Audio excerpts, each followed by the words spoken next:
who is following after this mirage, this oasis. The reality is, when we get finally to this thing that we thought would satisfy, what we recognize and what we then realize is that it evaporates before our eyes. It disappears. And so we understand that these circumstances that seem to be a good thing were really baiting us away to follow after fantasies, to follow after something that would never fulfill its promise or meet our expectation. And when we go after these other things, we become prodigal to purpose. We become prodigal to purpose. So now this mirage or fantasy, what that means is it's a faculty or an activity of the imagination.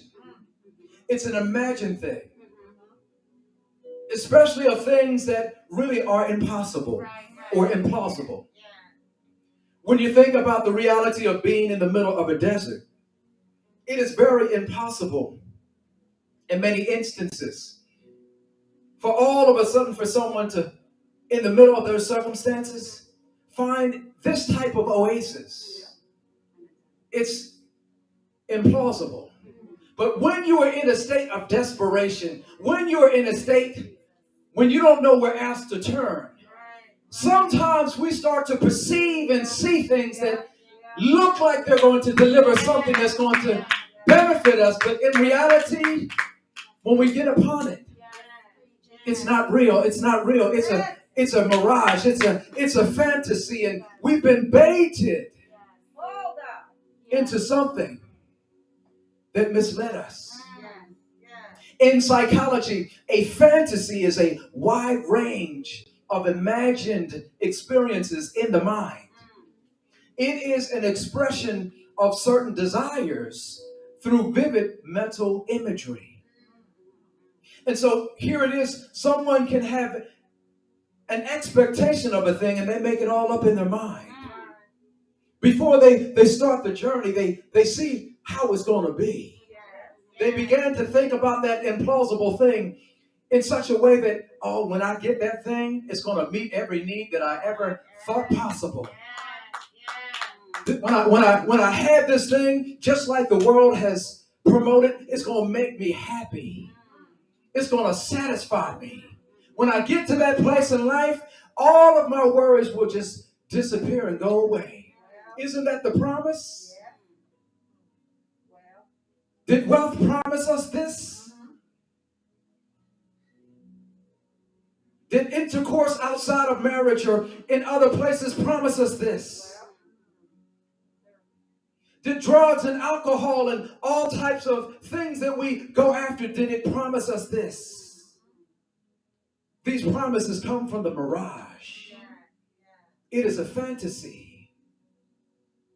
And so what we find now is, even in our foundational text, the prodigal son was chasing after something that he learned and that he was exposed to even before he went after it. It was some alternative way of life from what he had been raised in. Something that he learned, something that he heard about in some distant land. Maybe he was at home and he got reports from the servants. Oh, if you just go to this distant land, I'm telling you, you're going to party all the time and life is going to be great forever. You see, somehow he got that idea in his mind. It didn't just originate with him. And sometimes we think that the ideas to go after certain things just was because it's just a part of who we are. The reality is, along the way, even the adversary sowed a seed of an idea of something that would answer your quest outside of what God has prescribed. It's a fantasy. It's a fantasy. It's a fantasy. You see, he was like some young individual, some teenagers, some individuals who may be growing up in a home where, just imagine, there are some strict rules and regulations that they have to follow. And because of these restrictions, against certain negative behaviors and against certain unproductive practices. They feel like, the grass is going to be greener when I get out of this. They feel like somehow when I can just get from under this supervision, when I can have my way, and nobody's going to tell me what to do ever, I'm going to be able to be free and get what I want whenever I want it. But the reality is, it's a mirage. It's a mirage. You see, even in our own adult lives, sometimes we feel like that regarding God. We feel like, you know what, if I can just get from under the divine guardian protective measure of the Lord and just for a moment get away just to do my own thing. Ain't nobody going to see me. I'm not going to hurt anybody. This is going to make me feel good. I'll do it even in secret. God is saying you've become prodigal to purpose. It's a fantasy. It's a mirage. And what you are doing will not deliver what you expect. It's going to leave you empty. And so we see here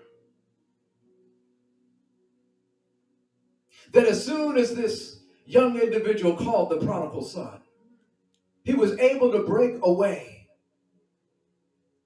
from the protective restrictions and limits that he rebelled and he chased after.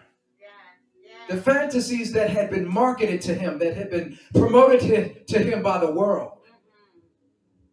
And see, he was led astray. He was baited. He was baited. And the scripture says that the prodigal son set off for a distant country. And there he squandered his wealth in wild living.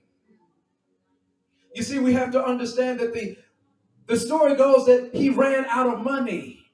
He ran out of resources. He tapped out. And he was left empty. And then eventually he came to realize that what he expected was not delivering. Come on. He became disillusioned. Yes. He became frustrated and destitute. That's right. And so we have to understand a disillusionment is the feeling of disappointment, the feeling even of depression, resulting from the discovery that something is not as good as one believed it to be. You see, when we get baited to do these things that the world promises us to satisfy, we can get to the place of disillusionment. This young prodigal recognized when things ran out, when he tapped out, that now I'm in a state of destituteness. And you see, oftentimes there are things that are